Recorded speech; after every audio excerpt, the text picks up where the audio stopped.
Good evening, Anthony and Octavia. If you need to speak, that's it. Unmute yourself. Okay, thank you. Hi, Ray. Hi, Anthony. Hi, Octavia.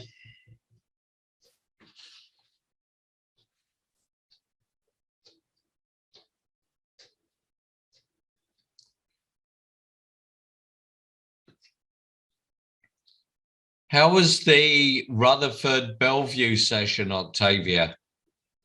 It was good. We had a pretty decent turnout. Excellent. Yeah, we had about 29 residents. I thought was pretty good. Yeah, and the mayor came, of course. The only council person that came was Joe Harrison. I know Kelly was trying to make it there, but we're working on this intense project at the moment that is just soaking up both our times. I understand. Everybody seemed to be stretched really thin. Right, right. Yeah, I understand. But we're going to we handed out questionnaires and we received all of the comments and stuff. So we're going through them, and then we're going to have another one probably try and have it prior to going to city council and the planning board, the zoning board rather. Planning board, yeah. Good. So just moving right along. I'm going to step away just for a second. Okay. I'm getting myself a cup of tea. Peace, Miss Octavia. Can you hear me? Miss Octavia. Yes. Is that Anthony? Is that Aziz? Is that you? Hello? Yeah. Oh, okay. Okay. Peace, peace. Hi, Bernard.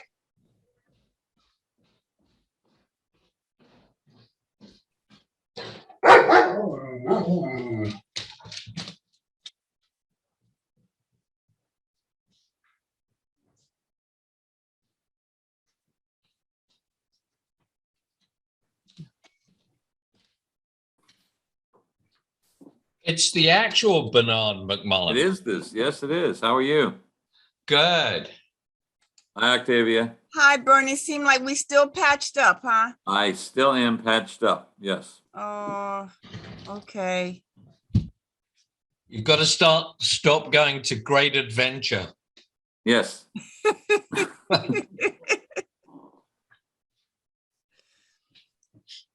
Is it feeling any better though, Bernard?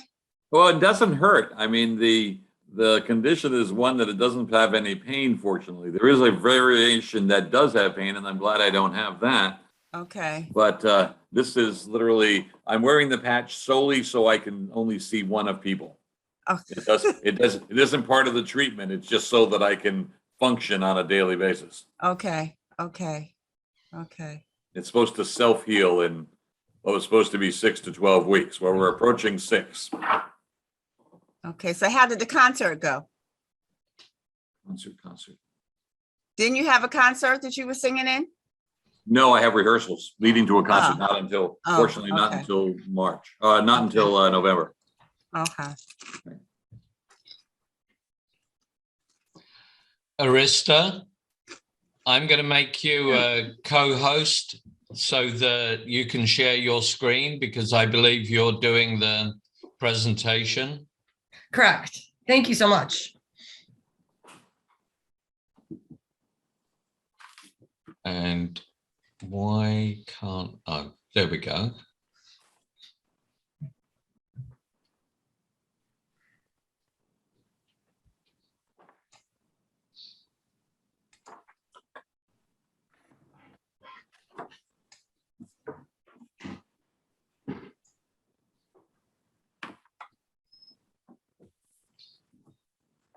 That should allow you to do that, I believe.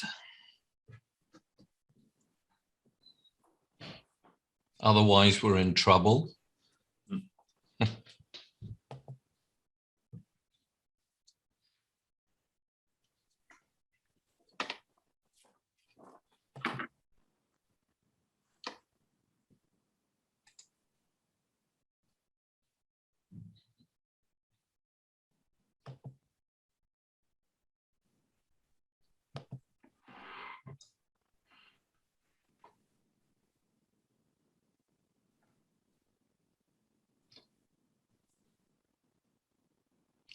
Does anybody know why some people just come straight in and I have to admit others?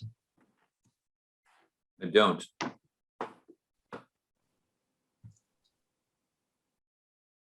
At some point I'll learn. Evening, Jeffrey. Jeff, Good evening. Evening, Michael. Hello.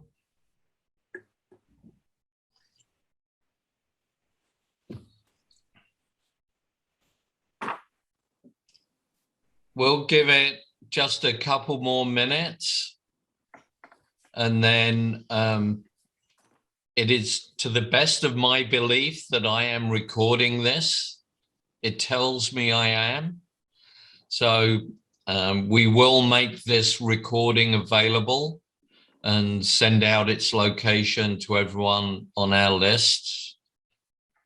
So not too much swearing. There's no 7-second delay on this.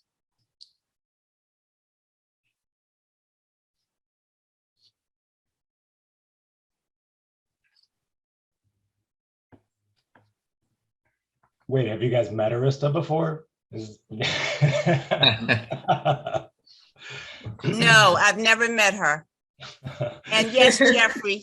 Yes, I Jeffrey. think I think he's referring to The my swearing. cussing. Wow. Hi, everyone. I'm Christian Knight with Camiros. I'm gonna leave my camera turned off because I don't know if you can hear my voice. I've got We can kind of hear bad you cold. fine, Chris. Yeah, I'm not feeling too well, so I'm just gonna stay off camera. I'm not looking too great either, but it's nice to meet you.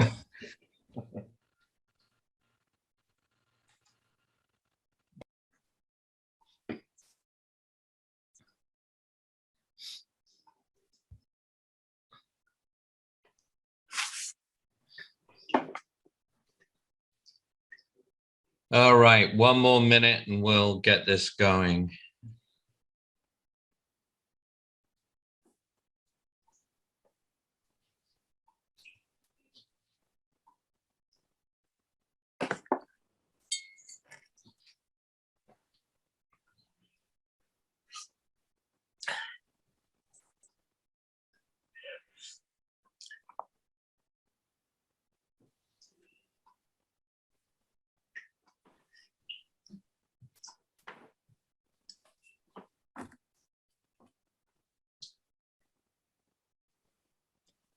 Okay, this officially counts as 7 p.m. all right. Good evening, everybody. This special meeting of Trenton Council of Civic Associations with the single idea of being able to get information out to everybody about the new land development ordinance. We're going to have a presentation from Arista on the ordinance, and she will walk us through what we need to know about it, and then there will be time for comments and questions and feedback on the things that we've heard.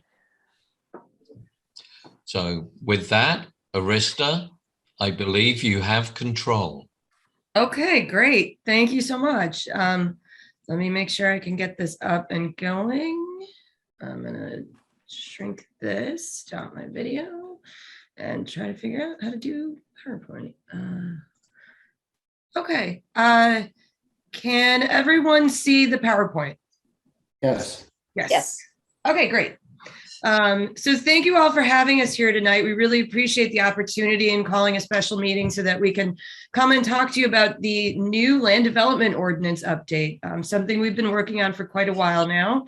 We had some good momentum going and COVID slowed us down a little bit, but we're so happy to be here with the first proposed draft. And just a little bit of background, kind of why are we doing a new LDO? And I think probably one of the most important things is you have this great master plan, the Trenton 250 plan, which has a lot of stuff in there, a lot of it having to do with land use and development regulations or regulatory environments. And so we want to capture that within the new LDO and help implement many of the ideas in Trenton 250. Now, just to be clear, the LDO is not going to do everything that Trenton 250 says. There's other programs and aspects that are used to implement other policies, but it's a solid component of it to really get Trenton 250 going. In addition, we want to modernize the ordinance. We want to organize it so it's a little bit more user-friendly, so that it's more predictable. You understand what the regulations mean, what's going to happen on your lot, what can happen next door to you. Start to bring in some of the land use and urban design elements that are part of Trenton 250 as you looked at character areas and what that meant, bringing those standards into the LDO. Looking at ways to have more development occur by right and less by special approvals. Common things that happen all the time shouldn't really have to go for variances over and over and over again. We want to make sure that we capture Trenton's historic character. And with that, enhancing the neighborhood character. And in addition, not being too rigid, making sure that we can still allow for creativity and flexibility within the ordinance. What you'll see here, that's kind of one of the ways into the ordinance, is how we've reorganized it. And what we've done is created compartments of development regulations. So as you start to look at the LDO, you'll see in the beginning, there's the introduction, kind of the title and purpose, a whole series of definitions and how you measure things. So you have kind of everything you need to kind of find your way into the LDO. The next big section of this, you'll see that there, Articles 3 through 7 are the districts. And these districts really reflect the land use, future land use categories you saw in Trenton 250. So you see things there about residential, commercial mixed use, industrial, special purpose. And we've readjusted the way that we do uses in order to kind of facilitate what those districts are about. Also a whole series of development standards. So kind of after we've moved away from the principal building, we're now talking about things like accessory structures, off-street parking, what are those requirements? What are the landscape requirements? What types of signs are you allowed to have? And then finally, kind of closing out with the mix of kind of administrative application type regulations that are in place. Really delineating all the different types of applications there are, whether that be a conditional use, or it's a variance, or it's even an amendment, kind of what are the processes for that? The historic district regulations, which have been kind of cleaned up and brought into the LDO. And then finally, it's application. What do we do with nonconformities, enforcement, the various land use boards, and as required in New Jersey, the fee schedule and the development checklist, which is really just a series of things you need to have as part of your application.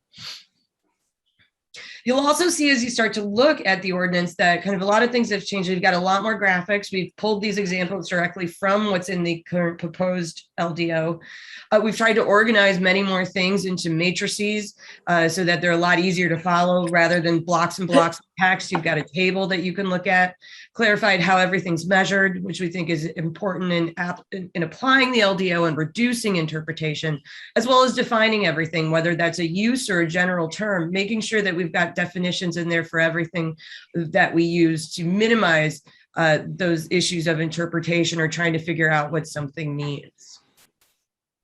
So one of the first things you'll see that's kind of one of the newest things is the use approach. We've gone to a more modern use approach. The first aspect of this is it's a generic use approach. If you look in the current LDO, you'll see things that list out shoe store, clothing store, record store, hardware store, just every type of retail goods establishment you can think of. What we've done is we've grouped them into larger categories of retail goods establishment. So it's a bit more flexible. Now, we understand certain uses are still sensitive or they have additional impacts or they might not want to be allowed in every district. And we've continued to call those out. So this isn't like we've taken everything and collapsed it. We've collapsed the common stuff. And then anything of concern we've brought out as a specific use with its own regulations.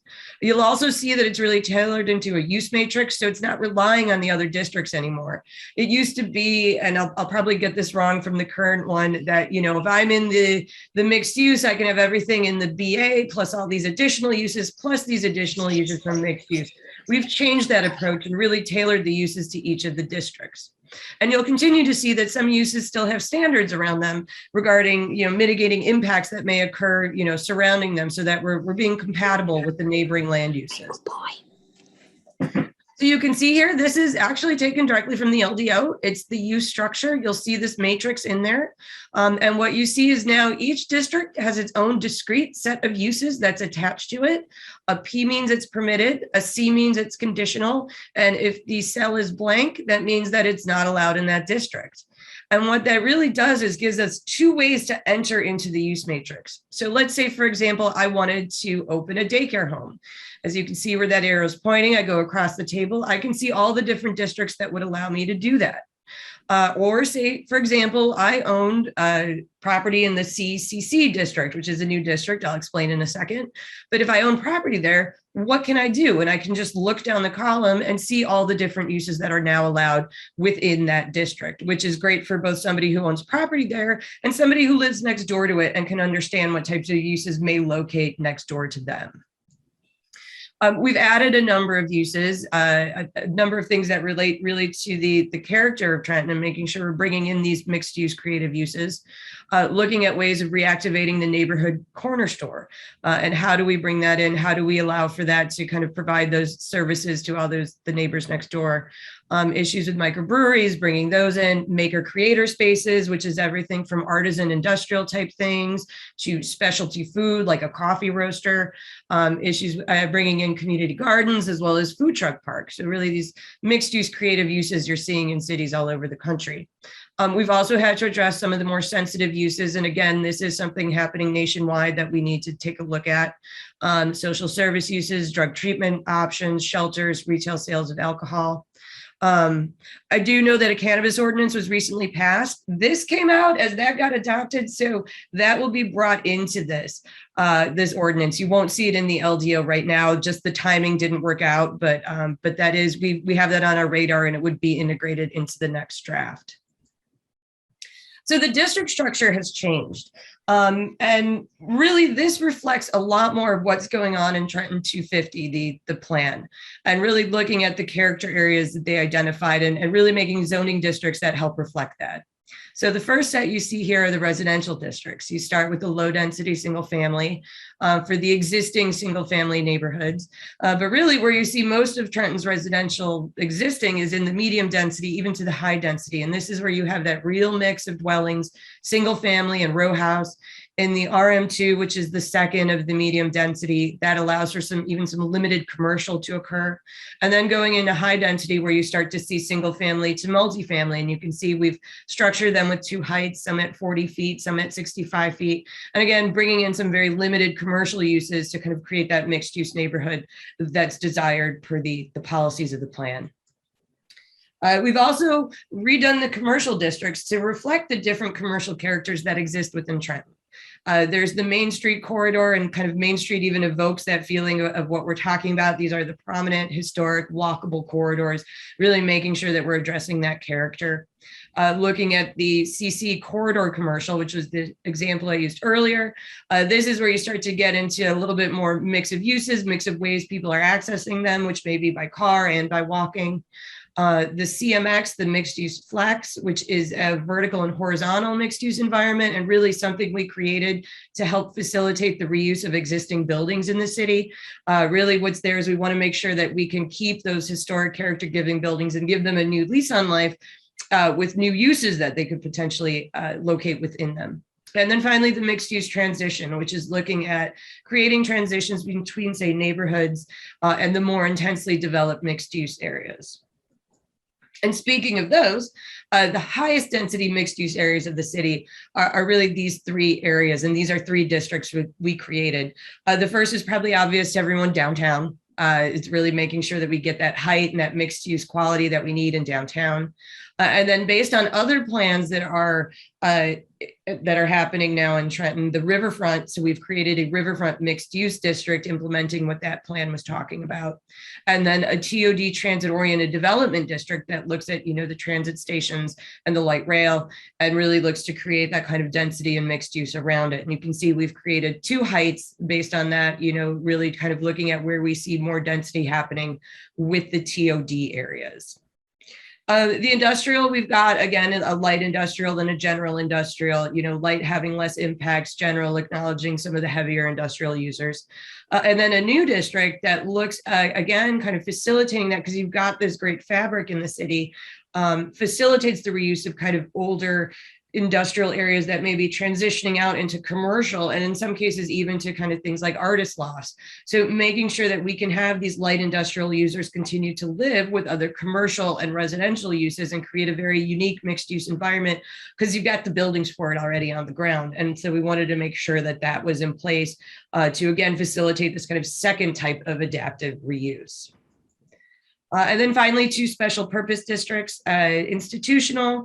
These are things like large government facilities, schools, healthcare institutions, and then an open space district, which really looks at larger parks and recreation areas, which is not to say that you can't have parks in the other districts. This is really looking to protect those larger areas of recreational land within the city. So you can still have parks elsewhere as well. I know this looks impossible to see on the screen, but it is the zoning map. What we've done is we've looked at the districts and we've put them on the map. And so when you go to the website, which we'll show you at the end, you can actually zoom in on this. You can see where your parcel is, where you live, what is the zoning proposed for there, but we've taken all these districts and placed them on the map. Also, what you'll see is we've included some design guidelines, everything going from kind of this 2-family home that you see here that we've looked at what are some basic elements of design that may be needed, to kind of larger scale buildings that are coming in, and what are the elements of design that we want to do. We're not trying to regulate architecture. We're just trying to get kind of the good bones of a building in place, and allowing, again, as I said, that kind of creativity and flexibility that you would like, allowing people to be flexible in terms of architecture. There's also, building on what's in the current LDO, is the idea of required green space or civic space.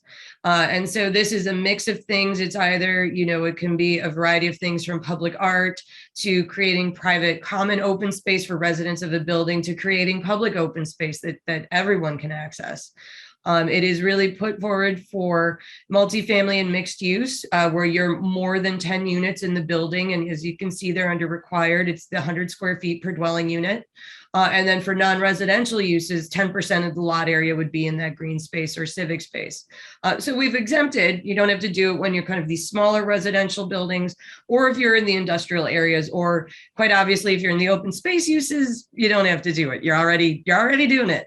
And so you'll see a whole set of series and standards related to that, how you design it to make sure that it's programmed correctly, so that it's not just a windy area in the back of the building, but it actually is usable and really contributes to the overall environment.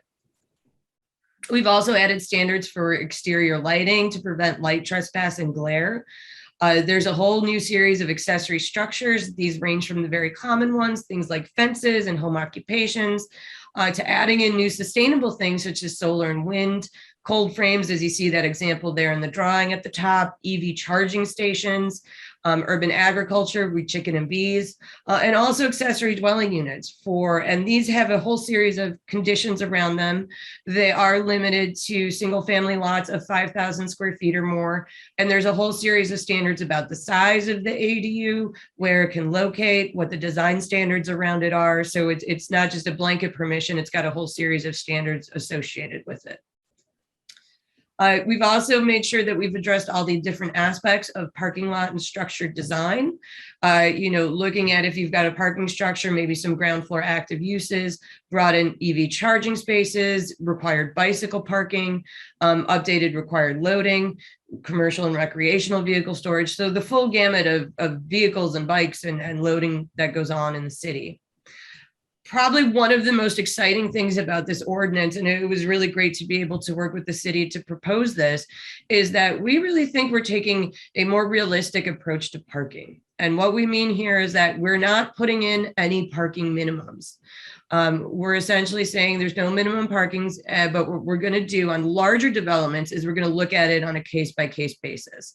So you see there, the Transportation Demand Management Plan, the TDM, would be required if you're building a new building that's 10,000 square feet or more, if you're renovating an existing building of 25,000 square feet or more in gross floor area, and if you're any kind of residential development of multifamily or of mixed use and you've got 10 or more dwelling units, then we're going to take a look at that on a case-by-case basis and see if minimum parking really is required, or if there's other ways to mitigate it, or if some level of parking is required. So it really allows for a lot of sensitivity to that. And you may be asking, why do we take this approach? Well, I think one of the main reasons is much of Trenton developed without off-street parking. It's really historically not provided all that much. So without minimums, it makes it a lot easier to reuse existing buildings, to undertake redevelopment, to infill, because you're not having parking drive it. When parking drives the site design, it can have negative impacts on neighborhood character. You're not planning for how the building fits, you're planning for where can I fit the parking. Reducing variances, because really the idea here is the land is not available for excessive parking requirements. And so you're always going for variances on this point. And then finally, just in keeping with sustainability aspects of this that have been integrated throughout, it's environmentally unfriendly to require excessive paving. There's issues with stormwater, there's issues with heat island. So we really thought that this was a way to address kind of the existing character of the city of Trenton. To that end, when we do have parking lots that are going to be part of the city, we do want to make sure they look good, in addition to other elements of site landscape. So as you see here, we've added a number of landscape elements. There's those for if you do have a parking lot, what is the outside, what is the perimeter supposed to be parked with, what is the interior landscaped with, what is the interior required to have in terms of landscaping, again, to kind of minimize that paving. Some buffer yards, because we understand some incompatible uses may meet up. If you have a light industrial coming up on a residential, you want that light industrial to do some plantings to mitigate the impacts coming off of that. We've put in some requirements for curb lawn and street trees. So really the idea here is to, start to build the urban canopy along the street within the city of Trenton. And then tree conservation, ways to preserve trees that are already existing on the site. And you'll see here, this is just some examples of the graphics that are in there. This is really looking at the interior of a parking lot, and then looking at some elements of buffering, so that when you've got, again, like I said, maybe a residential hits up on a more intense commercial, you want to make sure that commercial does some fencing and some landscaping against it. We've updated the sign regulations. One of the most important things was to be content neutral. Comes out of a number of court decisions, so we can't really talk about what goes on the sign in terms of what it's talking about. We just can regulate how big it can be, where it can be, how it can locate, what kind of activities can have a sign, not necessarily that sign reflects what those activities are going on. So we've addressed all the categories: prohibited, exempt, those that require a permit, looked at permanent and temporary signs, really worked at tailoring the size of signs allowed and the types of signs allowed within the districts to the character of those districts, to really make sure that, how as good as we can make the building look, can we make sure that the sign complements that?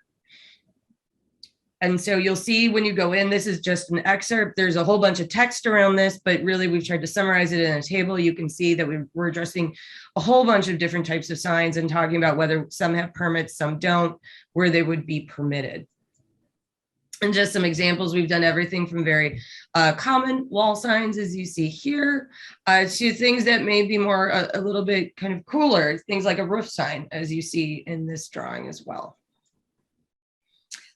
Finally, in terms of administration, we've tried to streamline and update as much as we can.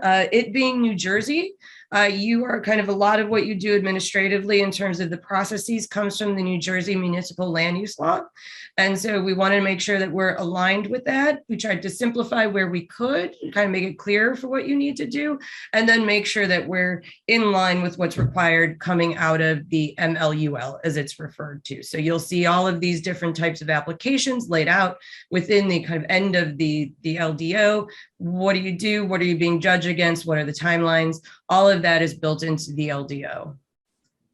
And then finally, nonconformities. Really, we try very hard. And I think as we've looked at the uses and we've looked at the districts and really tried to bring all those together, that as we're looking at those, there are some that are still not going to fit. It's just a reality of working in zoning in a city of any size. But we want to make sure that we've got the rules in place for how those can be treated. So you see the 5 categories we've got here: non-conforming uses, non-conforming structures, lots, site elements, and signs. And so as you go through that chapter, if you are a non-conformity, you can see what the rules are, how you can continue, what types of alterations are allowed or may be prohibited. How do you deal with a sign that's been damaged that doesn't meet the new standards? All of that is built into that nonconformities chapter. And finally, we invite you to visit the website. It looks like a bunch of letters, but it really is www.trenton250ldopupdate.com. And I'm sure somebody on the team is already typing this into chat. But again, Trenton250ldopupdate.com. We're trying to put as much information on the site as we go along. You will see all the different meetings. There is a comment form, and we really encourage you, if you have any questions or comments, to kind of come to the comment form and enter your comment. Let us know. It comes to both us as the consultants as well as the city, and we're keeping track of all of those. The full draft of the LDO is up there. The full zoning map is also up there. You can either look online or you can download it as a PDF to look at later. We've got a couple of handouts that continue to kind of explain what's going on in the LDO. How do you look at it? What's new? What are we doing? You know, what's been going on with this? So there's all that information. We also have a frequently asked questions page that's on there that we've initially started putting out the questions we think people may have and trying to get those up there. But as we get comments or questions, we'll be updating that as well. So we really encourage you to come explore the website. A ton of information is on there. And we really hope that, you know, you can kind of dig into this and kind of give us your comments and any questions that you may have. And so with that, again, we thank you for this opportunity to present this evening, and I'm happy to take any questions. And I'm going to stop sharing.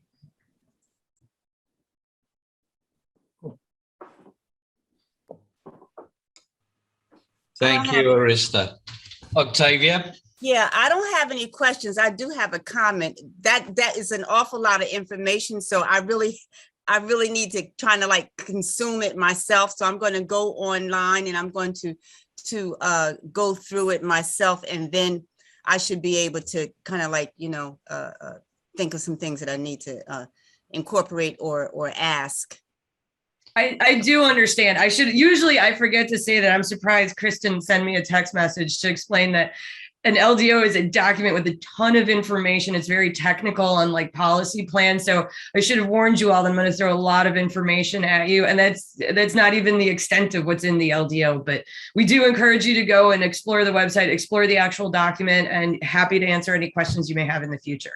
Okay, thank you. I think the big thing here is for us to promote this out to all of the different civic associations and get them to broadcast the base information to their users. So I know that although, for instance, TCCA's email list is relatively short, between the people that are on that list, their networks are 100+ people each. You know, so we'll get this basic information out. We'll get a copy of the video out and say, please take a look at this, go on, comment, ask questions, do all of the things. Yeah. I was just going to mention that right now our public comment period ends on November 1st. So the sooner the better, you know, to get the document out there, to give them enough time to read it. Right now, that's a good month away. So the better you can advertise right now, the happier, I guess, for everyone. Right. Bernard? Yes, Arista, perhaps you can answer this, or Jeff. Can you provide us some hooks about what's different and why anyone should pay attention? You know, you did a great job of presenting everything. And if anyone asks me what's different, frankly, what I'm going to walk away with is there's a good chance you can have chickens in your backyard. And I don't think that's the message that I should be necessarily bringing. So can you tell me what really is different other than we moved the lots of words and added more graphics into whatever was governing this in the past? What's the real meat of what's different? Okay. Well, I'm gonna start, and then hopefully Michael or Jeffrey or even Chris can jump in and add to it. But before I even start that, I will say we've anticipated your question. And if you go on the website, there is a 1-page document that Right. lists kind of the 5, or I think we got to 10 big points of what's new in the LDO. So there's a short 1-pager, and then there's a 4-pager with a little bit more detail to it. There's also from a previous meeting a copy of this presentation, but me giving it to another group, obviously, on there too, that people can look at. I think one of the main biggest things is this LDO takes all the hard work that was put into Trenton 250 and translates it into development regulations, which means the districts, as you can see, there's a lot more districts. But the reason there's a lot more districts is that the character throughout the city is a lot different than the 6 or 7 that you've got now. So we've really tried to translate what Trenton 250 talked about in terms of character into districts. We've tried to make it easier to do mixed use throughout the city. We're letting people have chickens. So I just had to add that in. But we're allowing more mixed use, and we've addressed more modern uses and made it easier to get that kind of creative mix of uses going throughout all of the city. And really acknowledge the kind of diverse type of housing that you've got, those medium and high density residential. I mean, they've really got a variety of housing types going on in there, and we've tried to accommodate that. That's what's on the ground is what we're trying to capture. It's not like we're trying to reinforce Trenton, not remake Trenton completely different. And then I think the parking minimums item is a pretty big one. That's a big deal. And we're so happy the city's, going forward with this proposal. It's a proposal right now. We may hear from folks, who don't like it, but the idea that you're not having parking drive design anymore, but having the character of infill and redevelopment drive what you want to do. I think those are some of the biggest ones out there. I leave it open if any. I see Chris unmuted, so that means I missed something. Yeah, I was also just going to add some of the sustainability controls that we've added in, considerations for things like impervious surface maximums in residential districts, really kind of trying to control the amount of paved surface so that we're allowing for permeability and infiltration of stormwater. That kind of thing can help with preventing runoff and erosion and mitigating heat island. We've built in, electric vehicle parking space requirements if you're providing parking. We've allowed for, sustainable accessory structures like solar panels and even sort of small scale private wind turbines. So we've made some strides sort of on the sustainability side of things as well that I think are important. And we just want to be clear on that, because Chris had a good point. We're not stopping anybody from providing parking. So it's not like parking is prohibited. It's just that we're not requiring a minimum. I think that's a kind of important point to get out. So that way, as Chris was saying, if you had a parking lot, electric vehicle spaces may kick in. You may be required to install some, or at least capabilities. So the parking issues, is that just for the commercial area? Is that also for the residential? Is it? Because there's a lot of issues with residential parking in a lot of the communities. So right now, the way it's written, there'd be no minimum parking requirements for anything. That's the way it's written right now. Doesn't mean it's going to stay that way, but that's the proposal that's coming out on the table. And the idea is that the market would work to kind of provide parking where parking is needed. Bigger developments would go, as I said, on that case-by-case evaluation. So they would have to go through the transportation demand management plan, but they would be looked at on a case-by-case basis to see what that minimum amount of parking should be. okay, thank you. And that pervious surfaces, that's excellent. Do the regulations, they look like you're opening up a lot of opportunities for people to do different things in a more creative fashions. Following on what Octavia was talking about is the crunch for parking in certain neighborhoods, particularly where houses are frankly burgeoning with the number of adults who are living there, each of who has their own pickup truck and a car. Are there opportunities to create neighborhood parking areas, for example, or is that off the table? Well, that's actually a good example. And before I say anything, I want to look something up. Okay. But the ideas of that, because I'm from Chicago, we have that here in a number of our neighborhoods. That's got two components to it. One would be kind of looking at, maybe we need to look at evaluating whether or not kind of a parking lot should be allowed within a residential, and how do we manage that? That's the land use component of it. That's we even do it. But then the other component would be is somebody, which isn't zoning, isn't the LDO, who's going to manage it, who's going to figure out who gets assigned, who's going to call the tow truck, who's going to do all that. So it's like a parking program has to come into place. So it's the LDO doesn't necessarily take it off the table, but it can't do that management portion of it because that's just we're just not allowed. It's not part of the purview of zoning ordinances. Okay. Thank you. Mm-hmm. So I just wanted to mention a couple of things. First of all, we are doing these presentations as many as we possibly can right now. This is our fourth that we've done right now. We have another month and we will do presentations to any group that asks. So please, if anybody wants a presentation, if anybody wants us to talk to them, let us know. If people want a repeat performance or people want us to come back to answer more questions, we're happy to do that. We've also been tabling events. I'll be tabling this Saturday at the Passaic Classic, at the Passaic Street Classic.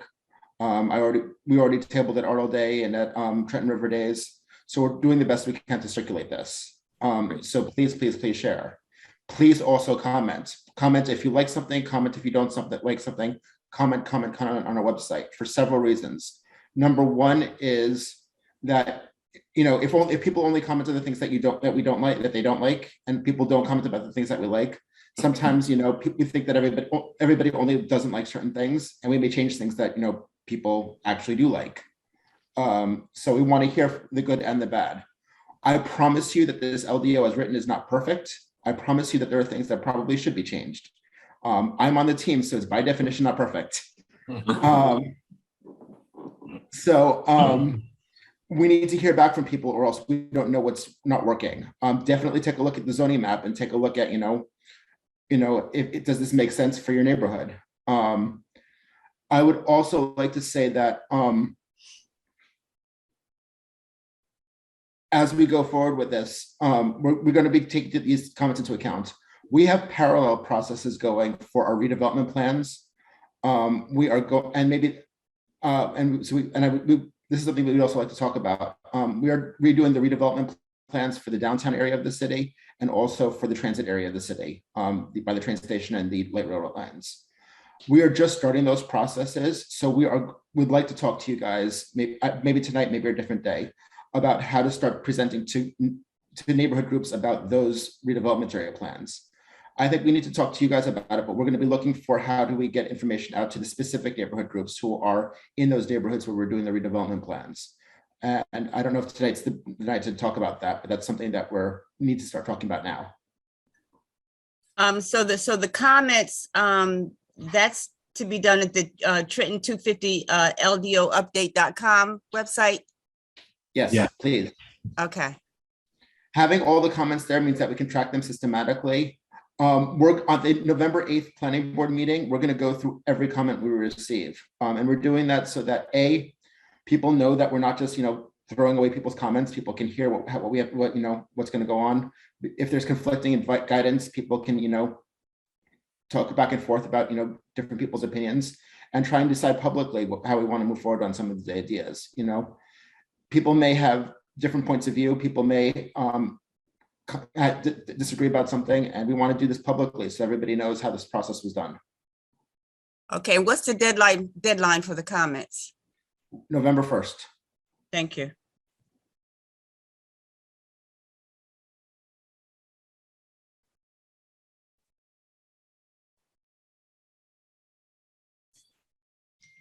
Just making a few notes here. Absolutely. Okay, if nobody has any other questions, then I think that's great and we can wrap up. Bernard, is there anything you want to bring up? You're muted. Unmute yourself, Bernard. Let's see if I can unmute you.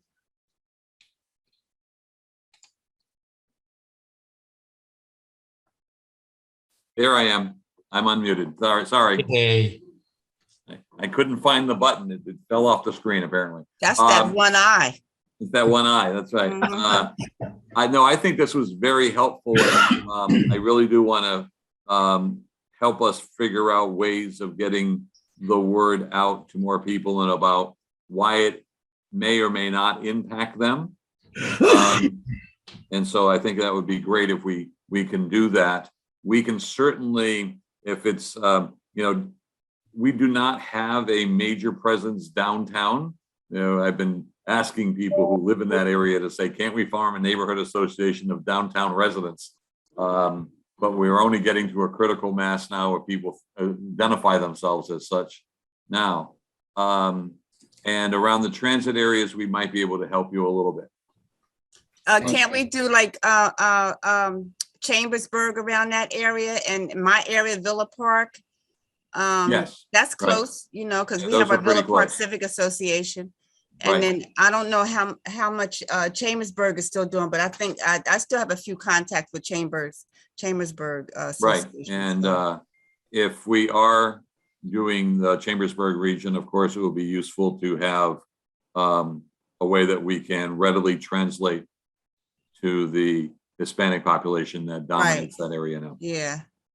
Yep. So for the redevelopment area plans, we're looking to the areas much closer to the light rail lanes Villa Park is a little bit of a ways off. Okay. The All areas right. that we're looking at. Okay. The southern part of Chambersburg, like as you're getting close to South Clinton, those areas are included in the area. So definitely Chambersburg is an area that we would want to talk to about those redevelopment area plans. You said it is or it is not? It is. Okay. So yeah, Okay. the redevelopment area plans that we're talking about include things like Cass Street, Lamberton, all of the Roebling Gateway and Roebling Complex areas, the areas around the arena, the train station area, You and Carol. you and Carol. And you and Carol. Okay. Okay. Well, I can't help you with that. Yeah. And Walnut Street, going up from the train that's station right. north. Right. Walnut Street, then that area. Yeah. Yeah, I can't. And I may have some contacts, secondary contacts for Walnut Street, but some of the other areas I'm a little bereft of. I have some people who I can possibly lead you to, who might be able to. right. Well, I think our outreach is going to end up being to individuals that we know in those Right. areas that we know are active, Right. and asking them to broadcast within their neighborhoods. Absolutely. Like- And for the Hey. downtown area, that does include Mill Hill, and that does include like the whole most of the Creek to Canal area. It does? Yeah. Yes. Okay. Well, the Casa Box in Mill Hill, they probably would be. They'll be excited, Yeah. right? Yeah. Yeah. And Michael, I know that you are working with the old Trenton neighborhood group as well. Yes, we are. And we've already presented to them. Right. Very good. Well, this has Okay, been very everyone. helpful. Yeah, I just wanted to say thank you to Ray and Bernard for putting this together. I really appreciate your help. This was great. Very nice. Thank you, everyone. And thank you very much, Arista, for that. Have a great presentation. evening. Yeah, thank you, Arista. That was good. Thanks. Have a good Everyone, night, everybody. have a good All night. right. Good night. Thank you. Thank you. Thank you, Ray. Good night. Good night.